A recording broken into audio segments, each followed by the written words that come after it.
ఆవకాయ గురించి మాట్లాడుకుందాం. ఎందుకంటే ఇప్పుడు ఈ వేసవిలో అందరూ ఆవకాయ హడావిడిగా ఉంటారు.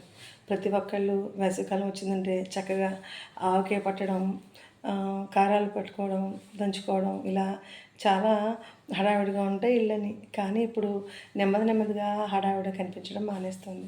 ఎందుకంటే ఆవకాయ నిల్వ పెట్టుకుని తినడం మూలంగా అనారోగ్య పాలవుతున్నారని, బీపీ పెరుగుతున్నాయని, షుగర్ వస్తుందని ఇలా ఆవకాయ మీద రకరకాల అపోహలు మన అందరిలోనూ రేకెత్తుతున్నాయి.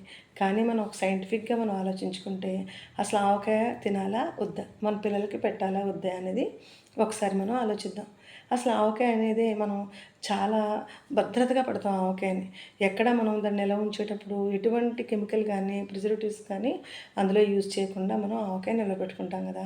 అసలు ముట్టుకొని తడి తగలకుండా చాలా కేర్ఫుల్గా చాలా భద్రంగా చూస్తాం ఆవకాయని. ఒక పవిత్రంగా మంచి గుడ్డ కట్టి అలా మనం చాలా జాగ్రత్త పెడతాం కదా ఆవకాయని. అలాంటి ఆవకాయని ఒక్కొక్క ఇల్లు దూరం అయిపోతుంటే మన సాంప్రదాయ ఆహారాలు మనం వదులుకున్నట్టుగా అనిపిస్తుంది. అందుకని అందరూ ఆవకాయ మీద మంచి అవగాహన పెంచుకోవాలి. ఎందుకంటే ఆవకాయలో మనం వేరుశనగ నూనె యూజ్ చేస్తాం. అంటే వేరుశనగ మనకి విటమిన్ బి సంబంధించి అన్ని రకాల బి సంబంధించి అన్నీ అందులో దొరుకుతాయి వేరుశనగలో. అలాగే మామిడిలో విటమిన్ ఏ, సి అలా ఎన్నో ఔషధ గుణాలు మామిడిలో ఉన్నాయి. అలాగే మామిడి నెక్స్ట్ ఆవాలు మనం ఆవపొడి ఆవకాయలో వేస్తాం కదా. ఆవపొడి అంటే ఆవగింజలు ఎంతో ఉపయోగకరం. అంటే ఎన్నో రకాల మొండి రోగాల్ని ఈ ఆవాలు తగ్గిస్తాయి అన్నమాట. మీరు ఒక్కసారి గూగుల్లోకి వెళ్ళి ఆవాల యొక్క ఉపయోగాలని చూసారనుకోండి, అసలు ఆ ఆవాల్లో ఇన్ని ఔషధ గుణాలా ఉన్నాయా అని అనిపిస్తుంది. అలాగే మన మెంతులు మనకు మీరు అసలు సహజంగా మీకు ఎప్పుడైనా పొట్టలో నొప్పి అనిపించినా కూడా మనం పచ్చి మెంతులు తాగుతాం. నోట్లో వేసుకుని నీళ్ళు పోసుకుని తాగేస్తే పొట్టలో నొప్పి తగ్గుతుంది. అలాగే వేడిని హరిస్తుంది, ఇంకా షుగర్ రాకుండా చూస్తుంది. ఇలా మెంతులు ఎన్నో రకాలుగా మనకి ఉపయోగపడతాయి. ఇంకా వెల్లుల్లి యాంటీబయాటిక్ అనమాట. మనకి వెల్లుల్లి అసలు మనం అందులో వెల్లుల్లిని కింద పాడేయకుండా చక్కగా అన్నంలో కలిపి తింటాం కదా వెల్లుల్లి. అలా వెల్లుల్లి మనకి ఎన్నో ఔషధ గుణాలు కలిగి ఉంటుంది వెల్లుల్లి. అలాంటి వెల్లుల్లిని కూడా మనం ఆవకాయలో వేస్తాం. ఇలా అన్ని రకాల ఔషధ గుణాలు కలిగిన వాటిని మనం ఉప్పుతో కలిపి, ఉప్పు మనం ఏం చేస్తాం, సాల్ట్ వేయం కదా, సముద్ర ఉప్పునే మనం యూజ్ చేస్తాం. సముద్రం ఉప్పులో మనకి ఎన్నో రకాల మినరల్స్ ఉంటాయి. సో ఆ మినరల్స్ అన్నీ మనకి శరీరానికి అందుతాయి కదా. ఇలా అన్నీ కలిసి మనం అన్నిటినీ కలిపి చక్కగా చాలా భద్రంగా ఎటువంటి కెమికల్స్ లేకుండా మనం ఒక జాడీలో దాన్ని భద్రపరుస్తాం. అలా భద్రపరిచినప్పుడు ఏమవుతుందంటే ప్రోబయాటిక్స్ తయారవుతాయి ఆ పచ్చట్లో. అది ప్రోబయాటిక్స్ ఎంత మంచిదంటే మన గట్కి అసలు మన పూర్వం నుంచి మన గట్టు ఇప్పుడు పాడైపోయింది. పిల్లల్లో అరుగుదల అనేది చాలా తగ్గిపోయింది. ఈవెన్ మనకు కూడా. ఎందుకంటే మనం ప్రోబయోటిక్స్ అనేవి మన బాడీలోకి వెళ్ళట్లేదు. ఎందుకంటే మనం అలాంటివి ఉన్న పదార్థాలను ప్రోబయోటిక్స్ ఎక్కడ తయారవుతాయి, మనం ఇడ్లీ పిండి మనం రాత్రి కలిపి నిలవబెట్టినప్పుడు దాంట్లో తయారవుతాయి. దోసల పిండిలో ఉంటాయి. అంటే మనం పులియేసిన తర్వాత మనం దాన్ని వాడుకుంటే కనుక అవి మనకి తయారవుతాయి. అలాగే ఇదివరకు మనకు నీళ్లు అంటే అన్నం వంచిన నీళ్లు, బియ్యం కడిగిన నీళ్లు ఒక చిన్న కుండలో పెట్టి దాన్ని ఒక 3 రోజులు నిల్వ ఉంచి దాన్ని లక్ష్మీచారు అని చెప్పి కాసి మనం దాన్ని తినేవాళ్ళం.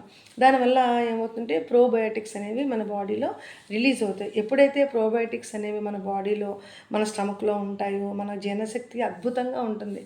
అలాగే మనకి ఎటువంటి మందులు అవసరం లేకుండా ఎలాంటి ఆహారాన్నైనా చక్కగా జీర్ణం చేసుకునే శక్తి మన శరీరానికి కలుగుతుందనమాట. ఇప్పుడు మనకు అలాంటి ఆహారాలు అసలు మనం అలాంటి ఆహారాల జోలికి వెళ్ళట్లా. దానివల్లే మనం ఇప్పుడు వచ్చే పిల్లలు ఆ మాట ఆడితే కడుపు నొప్పి, అనారోగ్యం, అరగకపోవడం ఇలాంటివన్నీ వస్తున్నాయి. అయితే ఇప్పుడు ఆవకాయలో ఏంటంటే మనకి ఇలా ప్రోబయోటిక్స్ కూడా మనకి ఇలా నిల్వ ఉంచడం మూలంగా ప్రోబయోటిక్స్ కూడా మనకు అందులో రిలీజ్ అవుతాయి. ఆవకాయ ఎంతో ఉపయోగం. కాకపోతే ఏదైనా మితిమీరి తింటే ఎప్పుడైనా సరే మనకి హాని చేస్తుంది. అందుకని మనం ఆవకాయని మితిమీరి తినకూడదు.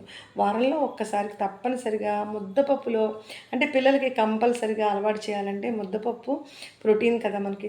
పప్పు మంచి ప్రోటీన్ ఫుడ్ పిల్లలకి. దాంట్లో ఒక ఆవకాయ ముక్క వేసి నెయ్యి వేసి వేడివేడి అన్నంలో మనకి పిల్లలకి అలవాటు చేస్తే పిల్లలకి ఎంతో ఉపయోగపడుతుంది ఆవకాయ. పెద్దవాళ్ళు బీపీలు ఉన్న వాళ్ళు ఏమన్నా భయపడి ఆగొచ్చేమో కానీ పిల్లలకి మాత్రం మన ఆవకాయ వారానికి 2-3 సార్లు చక్కగా మన ఆవకాయ ముక్క పెట్టచ్చు. ఎందుకంటే అది అందులో మనకు అన్ని రకాల విటమిన్స్, మినరల్స్ అన్నీ ఉన్నాయి ఆవకాయలో. సో ఇలాంటి ఆవకాయని మనం ఎప్పటికీ దూరం చేయకూడదు. మనం పట్టే ఆవకాయ కూడా మనం ఎలా పడతామో ఎప్పటినుంచో మనకు కొన్ని రకాల కొన్ని కొలతలు ఉంటాయి. ఆ కొలతల ప్రకారమే మనం ఎవ్వరైనా ఆవకాయని అలాగే పడతారు. కాకపోతే దాన్ని మనం చాలా కేర్‌ఫుల్‌గా, జాగ్రత్తగా అన్నిటిని ఎండబెట్టి భద్రపరుచుకోవడంలో మనం కొన్ని జాగ్రత్తలు తీసుకుంటే ఆవకాయ పాడవకుండా ఉంటుంది.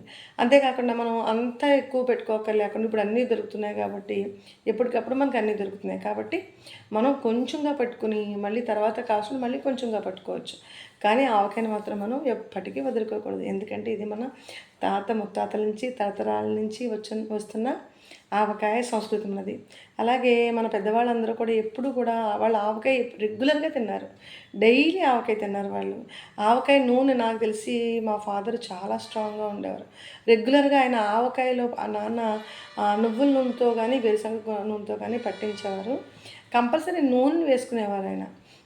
ఆయన ఎప్పటికీ ఆయనకి 70 ఇయర్స్ అంటే 60 ఇయర్స్ వచ్చాయి. కానీ నేను ఆయన పక్కన నుంచున్నప్పుడు అందరూ అడిగేవారు మీ అన్నయ్య అని. ఆయన అంత స్ట్రాంగ్‌గా ఉండేవారు. అంటే పాత పద్ధతిలో ఉన్న మన పచ్చళ్ళు గానీ, మన ఆహారపు అలవాట్లు గానీ, అవన్నీ మనం చాలా హెల్తీగా ఉంచాయి. అలాగే మనం చాలా స్ట్రాంగ్‌గా కూడా ఉంచాయి. అందుకని మనం ఎప్పుడూ ఆవకాయని మాత్రం మనం ఎప్పటికీ మిస్ అవ్వకూడదు.